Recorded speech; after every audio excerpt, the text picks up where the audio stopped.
so you won't just have one crop. You know, you feel for some bak choy, just snip, get some, and you're good to go.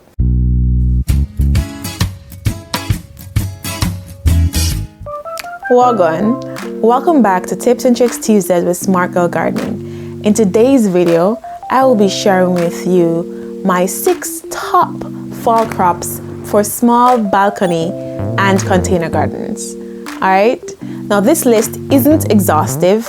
You know, there are other ones that you can use, but these ones I find they're fast growing, they're beginner friendly, and they're container friendly as well. Alright, ready? Let's jump into Tips and Tricks Tuesdays 8. Tips and Tricks Tuesdays 8. Tips and Tricks Tuesdays. So the first crop that I want to talk about is bak choy.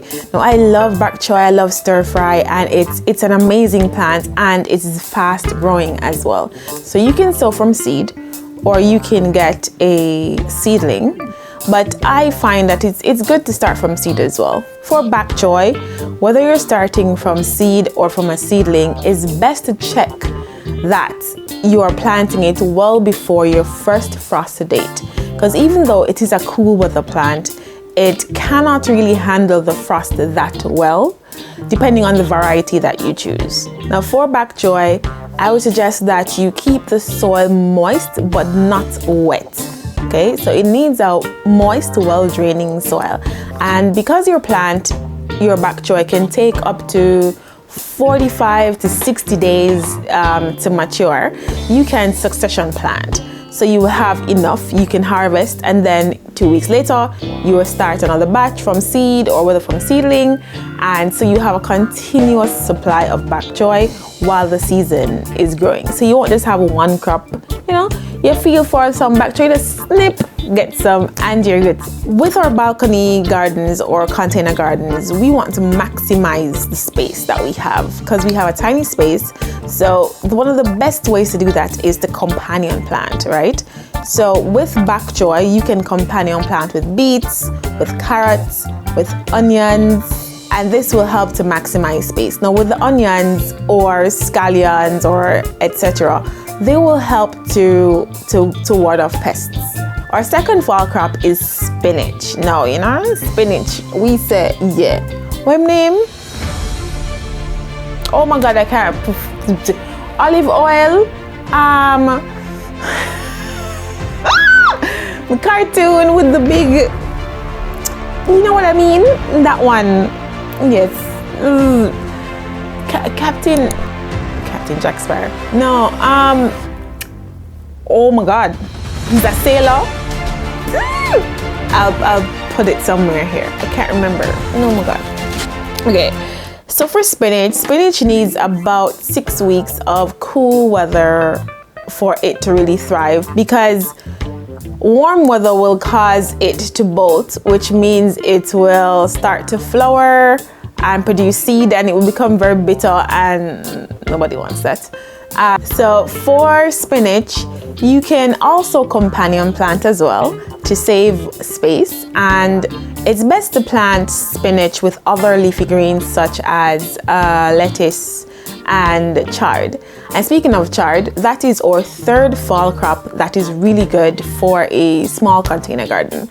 And Swiss chard is basically a beet without the bulb, because you know it's all edible. It needs full sun or partial shade. It can have partial shade and a well draining soil. And again, for chard, you can succession plant, start your seeds every 2 weeks. Therefore, as you harvest one, you will have more maturing, so you can have your levels going. And I think I'll be showing you some videos of me starting it from seed. And as usual, remember to check your first frost date, because even though it is a cold weather, cool weather crop, the leaves may get damaged if it's exposed to frost. For your chard, your Swiss chard, you can companion plant it with, of course, spinach, with kale, with other root vegetables such as beets, carrots, turnips, and kale.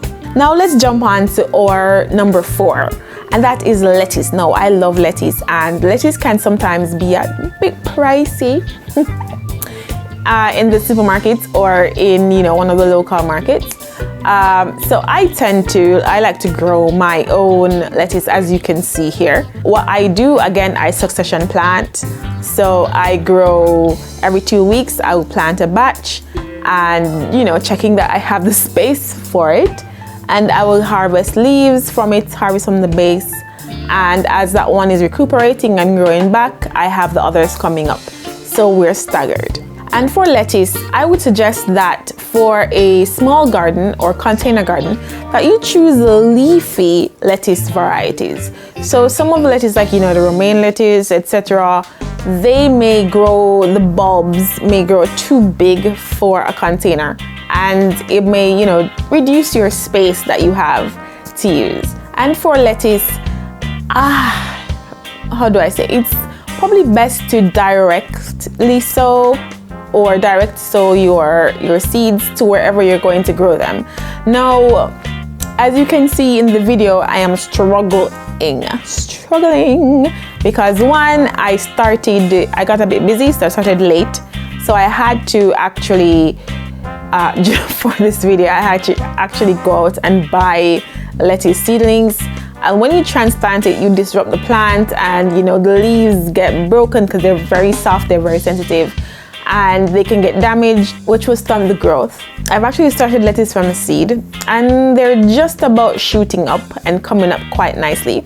However, I just wanted to show you that transplanting it is possible, but you have to be very careful, very delicate, and just protect those leaves, because once they're damaged, your plant is basically dead. Lettuce can be companion planted with garlic, with chives, with onion, with beets. And of course, the onions, they will help prevent pests, such as anything that's going to attack the roots of your plant. And our fifth plant is the beets. I love using beets because it's rich in so many vitamins and it's so beneficial, and because the entire plant is edible. So the roots where the bulbs are, that's edible along with the leaves. Now for beets, just like lettuce, I would suggest that you plant it directly where you intend to grow it, because oftentimes transplanting your beet will damage the root. I remember the root is where the bulb is going to be growing, and you don't want to break it off or cause it to be stunted. For beets, because it's a root vegetable, the soil needs to be rich, moist while draining. However, it needs to be loose enough and not compact, so that it will allow the bulb to actually grow and not be stunted, because it's just crushed up. Yeah. Now beets, they are very fast growing. They can take 60 to 70 days. Nope. They can take 50 to 70 days to mature. They can handle full sun or partial shade. And for beets, you can companion plant them with radishes, so the fast growing radishes, which means that because radishes grow a bit faster, they will mature before the beets come up, even though they're both root veggies. Once you harvest your radishes, it will make space for the beets that are growing. And you can also plant it with lettuce, as I've said before, and onions, which will also help prevent pests. And the sixth plant is scallion, onions, etc. Now I chose scallion because onions, they take up a lot of space because of the bulb that they're growing. You can grow it in your container garden, which I have done before, and it's really like the joy you get from seeing your own onion growing is amazing. The feeling that you get. However, if you don't want to have that long wait of having to, to use your onions to harvest it, you can plant scallions. Now scallions, many people plant them as an annual. However, they are good as a perennial. So they can keep going year after year after year. Now what you simply do, you just harvest it and it will keep growing back. You will mulch it, and all year round your scallions will survive. That's a pro tip. Now for the scallions, it needs a constantly moist soil, not wet, because the roots are shallow. So it needs to be constantly moist in order for it to thrive and flourish. I would suggest that you give your scallions about 6 hours of sunlight, because it can handle full shade up to partial shade. But a good 6 hours of sunlight. So wherever you're going to place it within your container garden, if it's on a higher shelf, etc., it needs to get that light for it to be able to grow properly. And where the soil is concerned, like I had said before, it needs to be constantly moist. It can be a rich, loamy, or sandy soil that's well draining.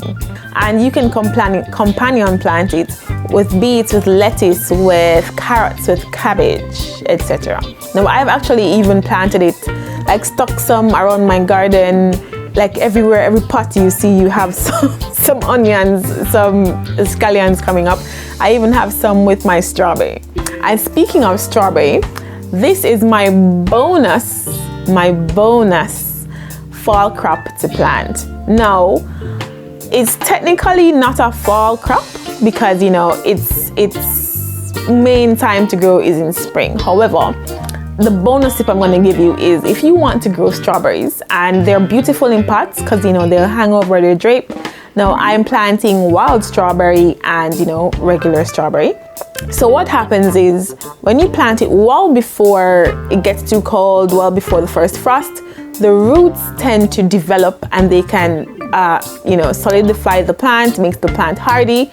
And of course you apply your mulch around your plant.